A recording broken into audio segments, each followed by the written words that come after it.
A grieving widower took in 2 runaway girls until he saw the scars on their skin and realized they weren't the only ones. Boone lived alone, far past the ridge where the sun barely reached. A man whose life had been stripped of warmth after the tragic loss of his wife and unborn child, leaving his home as silent and cold as the graves he dug for others. People only came to him out of necessity, for repairs or burials, never for companionship, and he had long accepted his solitude, a shadow of the man he once was. But one fateful night, while trading in town, his hollow existence was interrupted by the desperate cries of 2 girls, Junior and Rosamond, running barefoot through the dirt, their tiny feet bruised and bleeding as their drunk stepmother chased them with a fury that spoke of cruelty rather than discipline. Something in Boone stirred, a flicker of emotion he hadn't felt since his wife's death, a memory of the family he could have had, the love he had lost. Without hesitation, he stepped forward, blocking the woman's path, with a quiet but unshakable resolve, his weathered face a mask of defiance, as he demanded she leave the girls alone. The stepmother, startled by his intervention, spat curses but stumbled away, too intoxicated to fight a man who seemed more ghost than human. Boone, without a word, knelt before the trembling sisters, his calloused hands gentle as he wiped their tears, and though he had nothing left to give, he offered them the only thing he could, safety. He carried Rosamond, the younger one, on his back, while Junior clung to his sleeve, their trust in him as fragile as the hope he had buried long ago. The walk back to his isolated home was silent, the girls too scared to speak, and Boone too unused to comfort. But when they arrived, he lit a fire for the first time in years, its glow painting the walls with a warmth that had been absent for too long. As he bandaged their wounds and gave them his only blanket, Junior whispered, "Why did you save us?" And Boone, his voice rough with disuse, replied, "Because no one else would." In that moment, he realized he hadn't just saved them, they had saved him too, pulling him from the abyss of his grief with their small hands and fragile hearts. The next morning, the stepmother arrived with the town sheriff, demanding the girls back, accusing Boone of theft. But the sheriff, a man who had known Boone's pain, looked into his eyes and saw something new, a reason to live. The girls clung to Boone's legs, their silent plea louder than any words, and the sheriff, after a long pause, turned to the stepmother and said, "Leave. These children aren't yours to hurt anymore." As the woman stormed off, Junior and Rosamond looked up at Boone, their eyes wide with a question he couldn't yet answer. But for the first time in years, he felt the weight of responsibility not as a burden but as a purpose. The days that followed were slow and uncertain, Boone learning to care for the girls as they learned to trust him, their laughter slowly filling the silence of his home, thawing the ice around his heart. He taught them to mend clothes and plant seeds, while they taught him to smile again, their presence a balm to his old wounds. People in town began to whisper, some calling him a fool for taking in strangers, others admiring his courage, but Boone no longer cared for their opinions. He had found something worth living for, something he thought he'd lost forever. Junior, the older sister, often asked about his past, and though the memories were painful, he shared them in fragments, his wife's name spoken softly like a prayer, and the girls listened, their small hands holding his as if to anchor him to the present. Rosamond, the younger, would climb into his lap at night, her nightmares fading as he hummed the lullaby his wife had once sung, the melody returning to him like a long-forgotten dream. Seasons passed, and the ridge where the sun barely reached no longer felt like a place of isolation, but a sanctuary, the girls growing stronger under Boone's care, their scars healing alongside his. One evening, as they sat by the fire, Junior asked if he regretted taking them in, and Boone, his eyes reflecting the flames, shook his head. "You didn't just need me," he said, "I needed you too." The girls smiled, and in that moment, Boone understood that love wasn't something you lost, it was something you found again in the most unexpected places, in the eyes of 2 strangers who had become his family. The curiosity of why a broken man would risk everything for 2 girls was answered not in words, but in the quiet moments of healing, in the way their presence had given him a reason to rise each morning, to fight, to live. Boone had lost everything, but in saving Junior and Rosamund, he had saved himself, their intertwined fates, a testament to the resilience of the human heart. And though the world outside remained cold and unforgiving, within the walls of his home, there was warmth, there was light, and there was love. At Boone's cabin, nestled in the shadow of the ridge where the wind whispered through the trees like a ghost of the past, the girls didn't cry. Not because they weren't afraid, but because they had learned early that tears only made things worse. Their silence, a shield against a world that had already hurt them too much. Rosamund, the younger one, would stare at the fire for hours, her small fingers tracing the scars on her arms, then suddenly ask questions that cut deeper than Boone expected.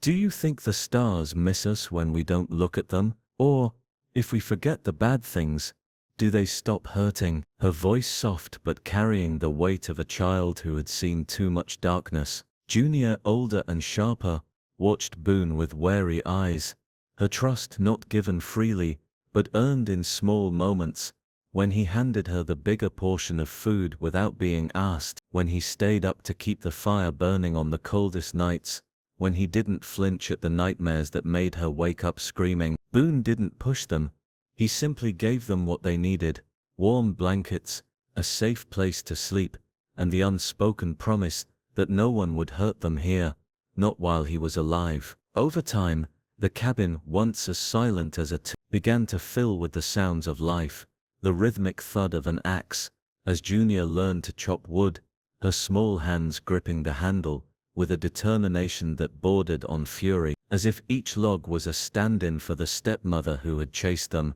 The rustle of leaves, as Rosamund foraged for berries, her laughter ringing out when she found a patch untouched by frost, a sound so pure it made Boone's chest ache. He taught them how to set traps for rabbits, how to mend torn clothes, how to tell the difference between edible roots and poisonous ones, lessons of survival, but also lessons of trust, each skill a thread weaving them tighter together. Junior, though she rarely smiled, began to relax, her shoulders losing some of their tension, her eyes flickering with something like hope, when Boone praised her for stacking the firewood just right. Rosamund in turn started leaving small gifts on Boone's pillow, a smooth stone, a wild flower, a feather, tiny offerings that spoke louder than words. But beneath the surface there was a hardness in Junior that never fully faded, a shadow in her gaze that lingered whenever the wind howled a certain way or when Rosamund flinched at a raised voice. One evening,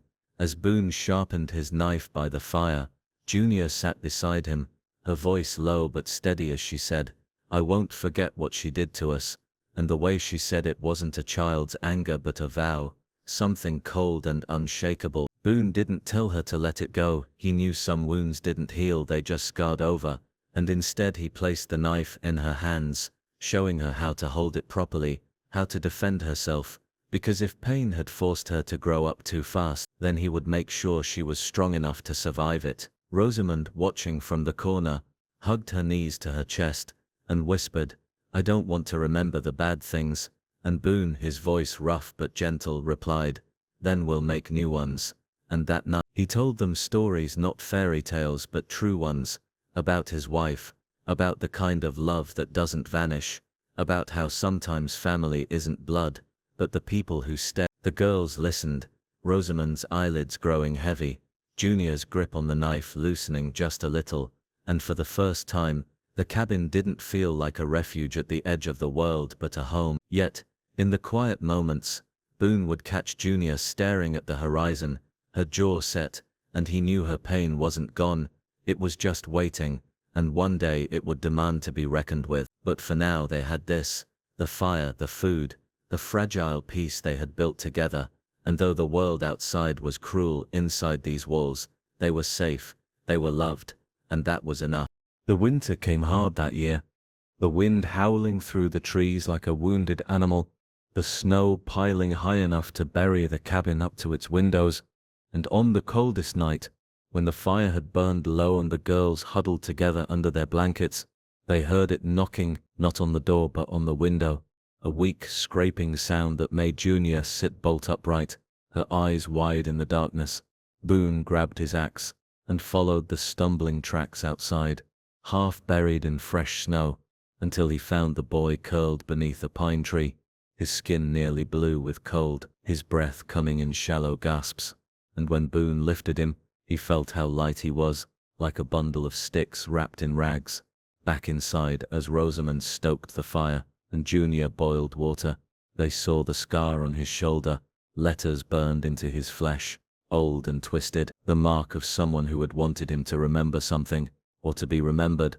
But the boy's eyes were blank with fever and fear, his voice gone, either from cold or from something worse. They wrapped him in blankets, fed him broth sip by sip, and when he finally slept, it was fitfully, his hands twitching, as if fighting invisible enemies. Days passed before he could speak, and even then, it was only in whispers, his words fragmented, his memory full of holes. He didn't know his name, where he came from or how long he'd been running, but he knew how to tie a snare so tight nothing could escape, how to draw maps with charcoal on birch bark, marking places with symbols none of them recognize.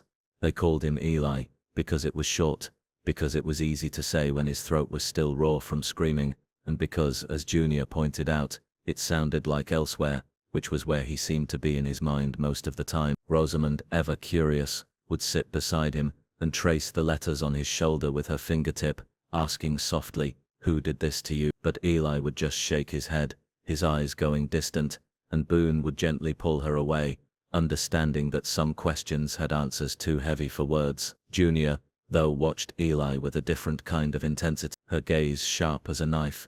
She saw the way he flinched at sudden movements, the way his hands shook when he thought no one was looking, and one night, as they sat by the fire, she leaned close to Boone and whispered, "We should find who did that," her voice low and fierce, and Boone, after a long silence, nodded, because he knew that scars like Eli's weren't just marks on skin, they were proof of a cruelty that shouldn't exist, a world that burned letters into children as if they were nothing more than property to be branded. The next morning, Eli woke screaming, his hands clawing at his own arms, as if trying to peel something off, and it was Junior who grabbed his wrists, holding him still until his breathing slowed, her face inches from his as she said, "You're safe now," and though he didn't speak, the way he looked at her after, like she was the first solid thing in a world that had always been shifting under his feet, said more than words ever could. Rosamond, sensing the shift, began leaving small gifts for Eli too, a carved wooden bird, a handful of nuts, a drawing of the four of them standing together under a sun she'd colored gold, and slowly, like a plant turning toward light, Eli started to come back to himself, his smiles rare but real, his hands steady when he showed Junior how to set a trap that could catch a fox without hurting it. But the question lingered, unspoken but heavy in the air, what kind of world burns letters into children? And as the snow melted and the first green shoots pushed through the earth, Boone knew they wouldn't be able to ignore it forever, not when Eli's nightmares grew loud, not when Junior's restlessness turned into a quiet simmering rage, not when Rosamond, the gentlest of them all, looked at Eli's scar one day and said, in a voice much older than her years, "We have to make it stop." Boone knew then that the cabin, which had been a sanctuary, would soon become a starting point, that the family they'd built would have to face the darkness outside, because some things couldn't be left unanswered, some scars couldn't just be forgotten, and some children, ones who had grown up too fast, ones who had been marked by pain, deserved more than just survival. They deserved just. Boone left alone at first light, following the fractured trail of Eli's memories, a half-remembered river bend, a scarred oak tree, the smell of coal smoke, carried too far by the wind, each clue leading him deeper into the wilderness, until he found what shouldn't have existed, a compound hidden in a valley, its fences high and topped with wire, its air thick with the sounds of children working, their small hands blackened with dirt, their faces hollow with exhaustion. He watched from the trees as a boy no older than Rosamond stumbled under the weight of a load too heavy for his bones, a fresh brand still weeping on his shoulder, and Boone's hands shook with a rage he hadn't felt since burying his wife. That night, he slipped inside, moving like a shadow between the work sheds, and what he saw would haunt him forever. Rows of cots filled with broken children, guards laughing as they kicked a girl who dropped her tools, the stench of unwashed bodies, and despair thick enough to choke on. He found Corbin, a man with a whip on his belt and blood on his boots, drinking alone in a storage shed, and Boone made him talk, not with threats, but with actions, the same way you teach a wolf to fear fire, until the names spilled out between sobs, Jesse and Wright, men who owned mines and mills, who paid sheriffs to look the other way, who thought children were things to be used up and discarded. By dawn Boone was gone. Corbin's body left where the rats would find it first, and as he walked home, the snow crunching under his boots, he realized he wasn't the same man who'd left. Something inside him had hardened into a weapon. When he returned to the cabin, the kids knew immediately.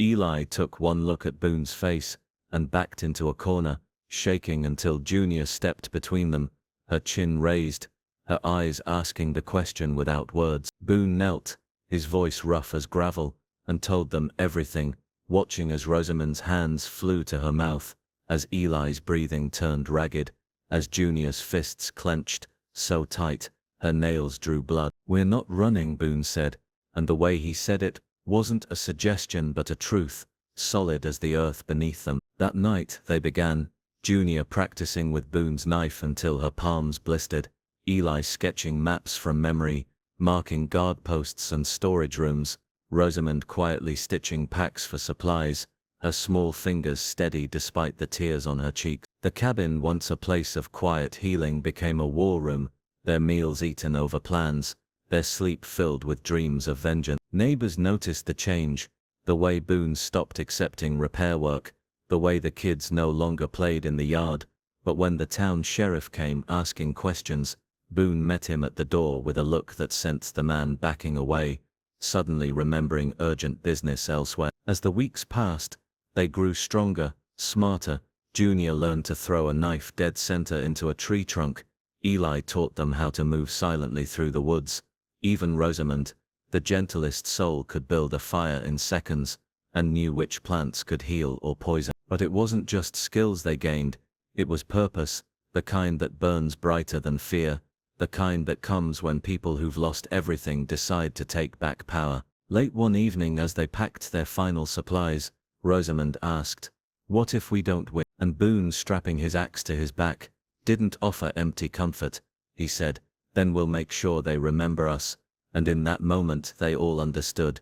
This wasn't just about saving other children, or even about justice. It was about proving that even the broken could fight back, that love once hardened in the fire of loss, becomes something unbreakable. The next morning, as the sun rose bloody over the ridge, they left the cabin behind, their footsteps silent in the frost, their breaths curling in the air like ghosts, not a family anymore but something fiercer, something the world had never seen come. The cabin that had once been a refuge now echoed with the sounds of war, the scrape of whetstones on steel, as Boone sharpened his old hunting blades he hadn't touched since his wife's death, but now handled with grim purpose, the thud of Junior's knife hitting the makeshift target again and again, her movements growing sharper each day, her once uncertain grip, now deadly precise. The click of Eli testing the flare gun's mechanism over and over, until his hands stopped shaking. His haunted eyes beginning to focus with something like determination. And Rosamond, small but fierce, learning to load and aim the tiny pistol Boone had traded for in town. Her child's fingers surprisingly steady around the grip. They trained not like survivors but like soldiers. Boone teaching them to track, to ambush, to kill quietly.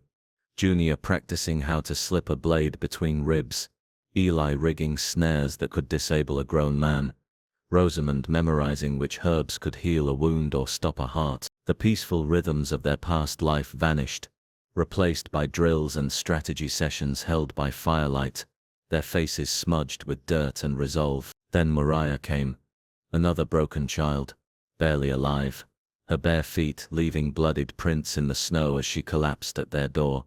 The familiar brand on her shoulder still raw and angry. As Boone carried her inside and Rosamond pressed a warm cloth to her wounds, Mariah whispered names, other children still trapped, other places like the one Boone had seen, and in that moment, everything changed. The cabin's walls seemed to expand, no longer just sheltering 4 lost souls, but becoming a war room for the broken, a place where hope wasn't gentle but ferocious. Junior hung a map on the wall marking every rumored camp with a black X.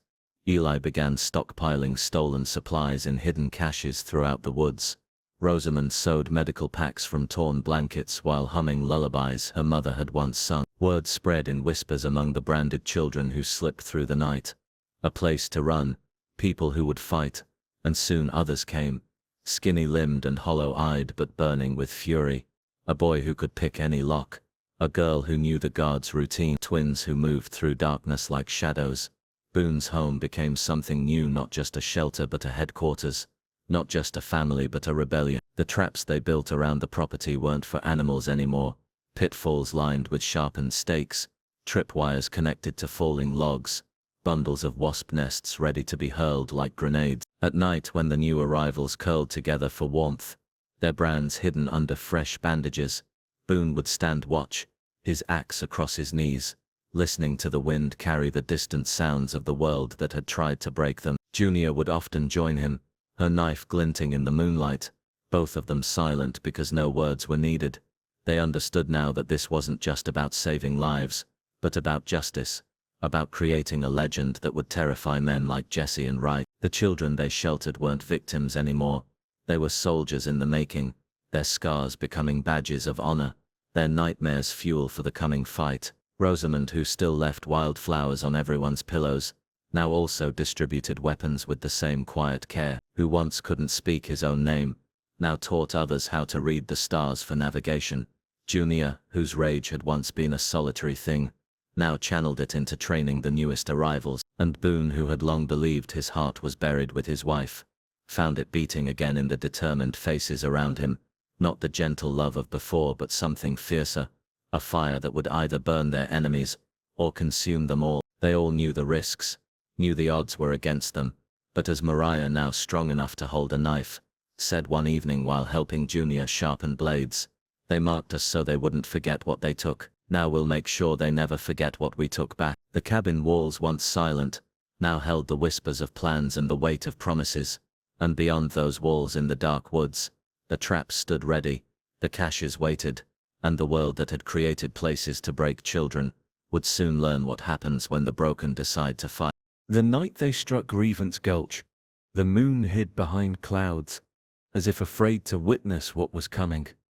The air thick with the scent of pine and impending violence.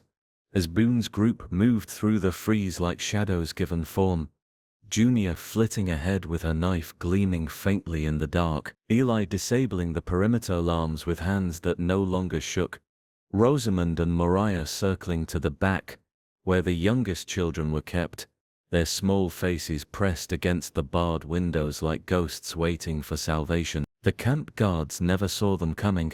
One moment they were laughing over a bottle of stolen whiskey, the next they were choking on their own blood. Boone's axe finding homes in flesh with brutal efficiency, while Junior's blades slipped between ribs like they were made for it, her hair burning with a fury that had been building since the night her stepmother chased her barefoot through the snow. The children inside froze at first, their instincts screaming that this was another trick, another test, until Rosamond appeared in the doorway, her tiny pistol smoking, her voice softer than they remembered. Voices could be, as she said, "We're here to take you home," and something in that word home broke the spell, sending them scrambling forward, their chains clattering to the floor like dead things. Boone found the overseer hiding in a supply closet, a fat man with sweat staining his expensive shirt, begging for mercy with words that tasted like lies, and when the branding iron hissed against his chest, etching justice into his skin with the same carelessness he'd used on others, the man's screams were a song they'd all been waiting to hear. They torched the camp on their way out, the flames licking at the sky as 38 newly freed children followed them into the woods, some barefoot, some carrying younger siblings, all of them turning back once to watch the fire consume the place that had tried to consume them, a funeral pyre for the monsters who'd thought them powerless. By dawn they were miles air, hidden in a network of caves Eli had mapped weeks before. The newcomers trembling not from fear but from something sharper, something brighter, the realization that they were no longer property, no longer prey. Words spread faster than the fire had whispers in mining towns, coded messages scratched into prison walls, the legend of the branded children who fought back growing with each retelling, until even the wealthy men in their guarded mansions heard the stories, and felt the first cold trickle of fear. Jesse and Wright doubled their guards, posted bounties, but the hunters who went after Boone's group didn't return, their bodies found later with their own knives buried in their chests, and a single word carved into their foreheads. Remember, the children they'd rescued didn't just hide. They trained, they planned, they became something the world hadn't prepared for, their ranks swelling with every raid, their tactics evolving from desperate ambushes to calculated strikes that left entire operations in ashes. Rosamond, once so gentle, commanded a squad of the youngest survivors, teaching them to mix poisons from forest plants. Eli's maps grew more intricate, detailing not just enemy locations, but escape routes, supply stashes, weaknesses. Junior led the raids with a cold precision that made even Boone pause sometime, her knives finding targets before others had even drawn weapons, and Boone, the quiet widower who'd once repaired fences and dug graves, stood at the center of it all, his axe now a symbol as much as a weapon, his presence a promise that this wouldn't stop until every cage was empty, every brand avenged, until the world learned that when you burn the devil's house down you better not leave any embers. The courier arrived at dusk, his horse lathered with sweat, his smirk dying the moment he saw the look in Boone's eyes as he tossed the bundle at his feet. A child's boot crooted with blood, Rosamond's name stitched into the lining in her own careful handwriting, the message clear as gunfire in the silent clearing. Boone didn't hesitate. His pistol barked once, the courier's body hitting the dirt before the echo faded, and as the man's horse bolted into the trees, Junior picked up the bloody boot with hands that didn't shake, her voice colder than winter, when she said, "They shouldn't have done that," while Eli vanished into the armory without a word, returning with explosives wrapped in oilcloth, his scarred fingers moving methodically as he prepared detonators. Rosamond, pale but steady, took the boot back from Junior and placed it in the center of their war table like a battle standard, the other children once broken, now hardened, gathering around with weapons in hand and fury in their eyes, because this was more than a threat, it was a declaration that the monsters still thought they could win, still believed these children were prey.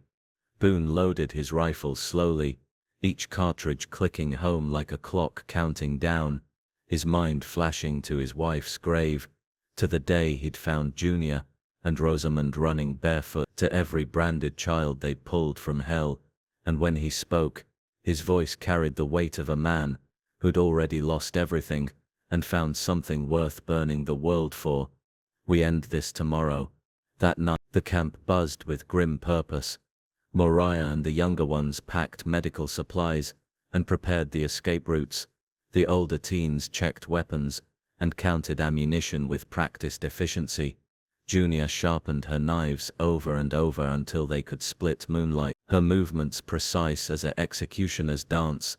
Eli spread out the final maps, showing the compound's weak points, the grain stores that would explode like powder kegs, the guard towers that would collapse with the right cuts, the underground cells where Jesse and Wright kept their special investments, while Rosamond moved quietly among them handing out charms she'd made, bullets engraved with initials, lockpicks wrapped in blessed cloth, vials of river water said to guide lost souls home. As dawn bled across the horizon, they moved out, not as children anymore, but as something the world had never seen, a storm of scarred hands and unbroken wills, Boone at the lead with his axe across his back, Junior at his right with death in her eye, Eli at his left with explosives strapped to his chest, Rosamond and Moriah flanked by a dozen others, armed with stolen rifles and homemade firebombs. The compound walls appeared through the morning mist, looming like a gravestone,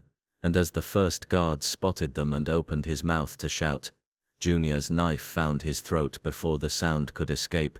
The signal to attack. Chaos erupted as their carefully laid plans unfolded. Eli's charges blew the gates off their hinges. Mariah's team rained fire arrows onto the rooftops. Boone carved through the scrambling guards like a reaper through wheat, his axe singing a song of vengeance for every child who'd never gotten to grow up. They fought not like soldiers but like forces of nature. The twins who moved like shadows slit throats in the barracks. The lockpick boy freed chains with trembling hands. Rosamond, small but terrible, put bullets between the eyes of men who reached for her. When they finally cornered Jesse and Wright in their opulent office, the men were already begging, their fine clothes stained with sweat and cowardice, their money suddenly worthless against the raw fury standing before them. Boone didn't brand them, he let the children decide, and as Junior stepped forward with her knife, Rosamond with her pistol, Eli with his burning fuse, the last thing those men saw wasn't the face of death, but justice wearing the faces of the broken they'd thought would stay broken forever. As the compound burned behind them, the freed children carrying their wounded through the smoke, Boone looked at what they'd built from ashes, not just an army but a family forged in fire, and knew that when someone threatens your only reason to live, you don't just fight back, you make sure nothing like them can ever exist again. The assault on Wright's estate unfolded like a dark symphony, Eli's explosives detonating at precise intervals to collapse the outer walls, Junior's knives silencing sentries before they could raise alarms, Rosamond leading the youngest freed captives through smoke-choked corridors, with Mariah covering their retreat, gunfire and screams blending into the night as Boone carved his way toward the heart of the nightmare. The false town Wright had built to hide his atrocities burned like kindling, its pretty facades collapsing to reveal the rusted cages beneath, the air thick with the stench of gunpowder and justice, as children who'd once been property now turned hunters, their faces smeared with ash and determination. Boone found Wright in his gilded study, unarmed but still smiling that smug, soulless grin, his hands spread as if to say, "See what you've become." And Boone didn't hesitate, didn't monologue, just put 3 bullets in the man's chest, with mechanical precision, watching as the light left those cruel eyes, the body slumping onto expensive carpets that would soon be embers. Outside, the fire spread hungrily through the estate, consuming ledgers with lists of names, burning away the wealth that had built this empire of suffering. The heat so intense it scorched the brands right off some children's shoulders as they ran, not fleeing anymore but charging toward freedom, their wounds still fresh, but their heads held high. The journey back to Boone's cabin took days, the group moving slowly, with the wounded carried on makeshift stretchers, past the ashes of other camps they'd destroyed, past unmarked graves now crowned with wildflowers Rosamond had planted on their way south. When they finally crested the ridge and saw the familiar cabin standing unchanged, the woodpile Junior had stacked still neat by the door, Eli's carvings still marking the porch posts, they stopped as one, the weight of everything they'd done and lost pressing down until Boone took the first step forward, his boots leaving bloody prints on the clean snow. Inside they tended wounds in silence, the younger children falling into exhausted sleep, while the older ones stood watch out of habit, their hands still twitching toward weapons, at every sound. At dawn Boone walked to the edge of the property where his wife's grave lay beneath the old oak, and with hands that had killed a dozen men but still trembled now, he buried his old sheriff's badge in the dirt beside her, the metal glinting once before disappearing under fresh earth, not a surrender, but a promise that some debts had been paid. Over the following week, the cabin became something new. Junior took the twins, and others north, to track down remaining slavers, her knives never sheathed. Eli and Mariah headed east, with a wagon full of supplies to establish safe houses along the trade routes. Rosamond stayed with the youngest survivor, teaching them to read by the fire, her voice steady as she turned their nightmares into stories they could bear. And He sat on the porch each evening, watching the sunset paint the ridge, in colors his wife would have loved, his axe leaning against the wall but never far, because the war might be over, but the world wasn't safe. Not yet, maybe never. The children who passed through, some for days, some for seasons, all took something with them, a knife skill, a map, the knowledge that pain didn't have to be the end of their story. And when travelers asked about the quiet man on the ridge, the one whose gaze made hardened men look away, they were told only this: he remembers, the cabin's hearth never went cold again, its light visible for miles, on clear nights, a beacon, a warning, a home. Because you never really finish, the scars remain, the memories linger, the work continues, but sometimes, if you've fought hard enough and loved fiercely enough,